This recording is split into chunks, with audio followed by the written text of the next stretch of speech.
नमस्कार मित्रों, आप सभी का स्वागत है आपके अपने चैनल पर। यहाँ हम बात करेंगे नीट 2021 की। अगर ट्राई ब्रेकर नियम को लागू किया जाता है रिजल्ट डिक्लेयर करने में, तो किस तरीके के छात्रों को नुकसान होगा, इस पे बात करेंगे। और आज यानी 25 सितंबर को इसकी आंसर की आएगी। तो आइए देखते हैं इसी अपडेट को लेकर कि क्या पूरी अपडेट है। देखिए, कब तक जारी किया जा सकता है रिजल्ट। तो आप सभी अभी तक मिली जानकारी के अनुसार नीट एग्ज़ाम 2021 का रिजल्ट 10 अक्टूबर तक घोषित किया जा सकता है।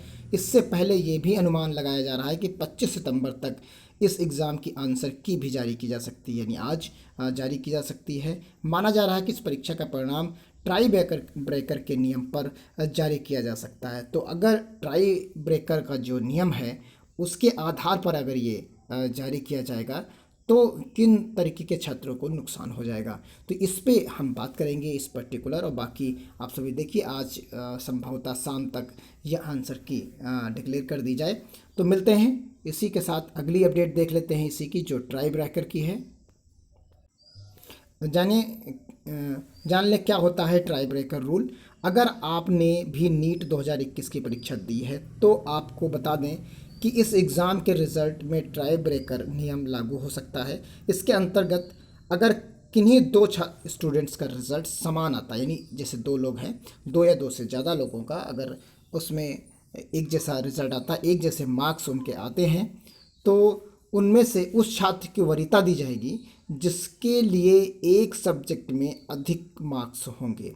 यानी एक सब्जेक्ट में सबसे ज़्यादा, दोनों तीनों लोगों में सबसे ज़्यादा मार्क्स है, मान लीजिए फिजिक्स में है, केमिस्ट्री में है या बायो में है, किसी एक सब्जेक्ट में सबसे ज़्यादा जिसके मार्क्स होंगे उसे वरीयता दे दी जाएगी। अगर इसके अलावा दोनों स्टूडेंट्स का फाइनल स्कोर समान व संबंधित विषय में भी समान अंक पाए जाते हैं, अगर वो विषय भी समान हो जाए, उसमें भी अंक मान लीजिए बायो और बायो में दोनों लोगों के सही हो गए एक ही जैसे, और वो भी टोटल जो एग्रीगेट नीट में आया वो भी एक जैसा है, तो उस स्थिति में, ऐसी स्थिति में किसी अन्य सब्जेक्ट को ट्राई ब्रेकर नियम में शामिल किया जाएगा और कर परिणाम जारी किया जाएगा। इस नियम के आधार पर उम्मीदवारों को ओवरऑल स्कोर के साथ साथ सब्जेक्ट वाइज नंबर की भी काउंटिंग की जा सकती है। तो यहाँ जिसके एक सब्जेक्ट में ज़्यादा नंबर आएंगे, पता चला एवरेज में आपके सभी के जो है 40-40 नंबर हैं या 200 नंबर हैं, तो इस तरीके से आप देखेंगे टोटल स्कोर आपका 400 बन रहा है, और किसी का उससे एक में ज़्यादा, एक में मान लीजिए उसके 98 नंबर आए और दूसरे में उसके 99 नंबर आए, लेकिन एक में उसके 150 नंबर आ गए, तो वो जो ओवरऑल बनेगा हो सकता है उतना ही बन जाए जाके। तो इसलिए फिर जिसके ज़्यादा नंबर होंगे वो वहाँ पर एग्जैक्टली क्लियर हो जाएगा। यहाँ देखिए, हमने 3 तरीके के स्कोर लिखे हैं। यहाँ पर आप देख सकते हैं 100 एक उम्मीदवार के हो गए, यहाँ पर ये एक उम्मीदवार के हैं। इसका टोटल आप जब देखेंगे तब भी यहाँ पर 300 बनेगा, और जब यहाँ पर आप देखेंगे तो यहाँ पर भी 300 बनेगा। लेकिन कारण यहाँ पर आप देख सकते हैं कि जो 103 नंबर ये हैं ये अधिक हो गए, ये आपके अधिक हो गए। जब ये अधिक हो गए तो इसमें इस जो नीचे वाला छात्र होगा इसे वरीयता दे दी जाएगी, यानी इसकी रैंक आपसे ऊपर हो जाएगी। अब आप समझ गए होंगे, उम्मीद करते हैं, कि ट्राई ब्रेकर का जो नियम है वो किस तरीके से लागू हो जाएगा। तो यानी आपने भी 100 सभी में लाए, लेकिन एक उदाहरण है, ये कम ज़्यादा भी इस तरीके से हो सकते हैं।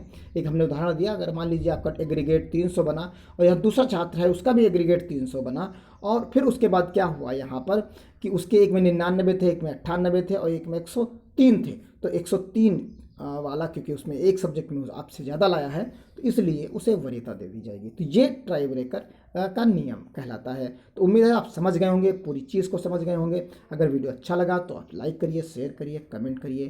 तो मिलते हैं अगली अपडेट के साथ, तब तक के लिए धन्यवाद। जय हिंद, जय भारत।